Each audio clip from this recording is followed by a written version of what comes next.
아프냐? 나도 아프다. 혹시 이 대사 기억나시나요? 드라마, 특히 사극을 좋아하는 시청자라면 모를 수가 없는 대사인데요. 2003년 MBC에서 14부작으로 방영되며 엄청난 방구석 회인들을 양산했던 사극 다모에서 좌포청 종사관 황보윤이 최욱에게 건넨 말입니다. 드라마 다모는 광학교합백의 원작 만화를 기반으로 만들어진 작품입니다. 17세기 말 조선의 좌포청 소속 다모 장채옥과 황보윤, 장성백을 중심으로 이야기를 풀어나가고 있는데요. 여기서 가장 주목을 받은 배역이 바로 하지원이 연기한 다모였습니다. 이 드라마가 인기를 끌기까지는 다모라는 단어조차 모르는 사람들이 대다수였을 겁니다. 그런데 이상하지 않습니까? 다모를 글자 그대로 해석해보면 차를 파는 여자란 뜻인데 드라마에서는 범죄를 수사하는 형사로 등장하거든요. 전설의 고향이나 역사극을 보면 마을 어귀에 있는 주막의 주인을 주모라고 부릅니다. 막걸리나 국밥을 파는 여주인이라는 뜻으로 술주자를 써서 주모라고 하는 거죠. 남의 집에 고용돼서 반찬을 만드는 여자는 참모, 남의 아이에게 어머니 대신 젖을 먹여주는 여자는 유모라고 하는데 왜 유독 다모만 단어의 뜻과 전혀 다른 일을 하게 되었을까요? 지금부터 어찌된 영문인지 알아보도록 하겠습니다. 다모는 원래 문자 그대로 관청에 소속되어 관리들에게 식사나 차를 내주던 일을 하던 여자 노비였습니다. 다모라 이름을 갖게 된 유래에는 여러 가지 추측이 있는데요. 가장 유력해 보이는 설은 과거 양반집에서 반찬을 만들던 찬모나 또 바느질을 담당하던 친모처럼 차를 끓여 올리는 하녀 중에서 뽑은 데서 유래했다는 설입니다.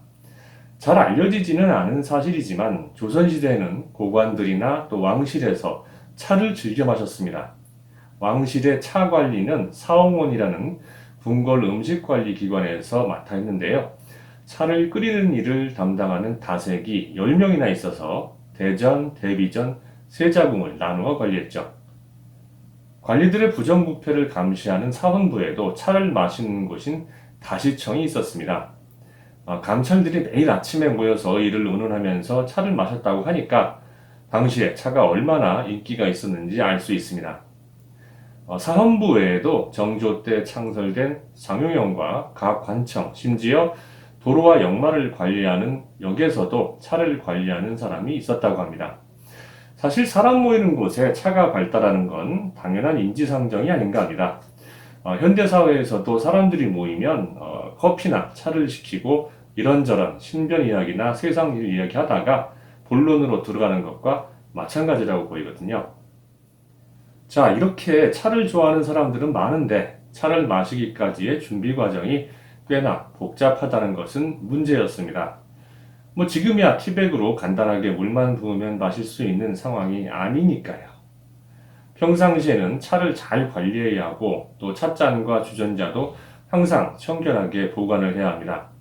차를 마시려면 물을 끓이고 또 차를 우려내는 과정을 누군가는 해야 되는 거죠. 그런데 당시에 잘나고 높으신 나리들이 그런 천한 일을 절대 하고 싶을 리가 없습니다. 이때 누군가 관비를 시켜 차를 준비하라고 했던 거죠. 차는 즐기면서 잡일은 관비를 시켜 대신하니까 얼마나 좋습니까? 그런데 다모가 천한 관비의 신분인데 또 여자다 보니까 가끔 못된 생각을 하는 관리들이 나타납니다. 이들은 차만 마시지 않고 다모를 희롱 대상으로 삼으면서 문제를 일으키곤 했죠.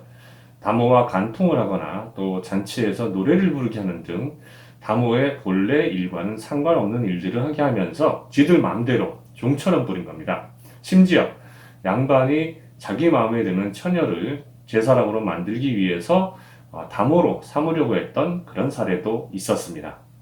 다모가 형사로 활약하기 이전인 조선 전기에는 여자 의원이었던 의녀가 사대부 집안의 수색 또는 여성 관련 사건 등에 동원되었다는 기록이 있습니다. 15대 임금인 광해군이 유릉 저주 사건을 빌미로 대비전에 궁녀들을 체포하려고 했을 때 여인들만 있는 대비전에 들어갈 방법이 없어 고민을 했거든요. 이때 영의정인 한음 이덕형이 의녀를 동원해서 문제를 해결하라고 권합니다. 성종 때에는 의녀들 중에 성적이 부진한 자들을 담으로 강등시키는 경우가 있었는데요. 다모가 은여보다 신분이 낮았다는 것을 알 수 있습니다. 19대 왕인 숙종 이후부터 다모를 포도청 소속으로 하고 사대부를 내사하거나 필요하면 용의자를 체포하는 임무를 수행했습니다.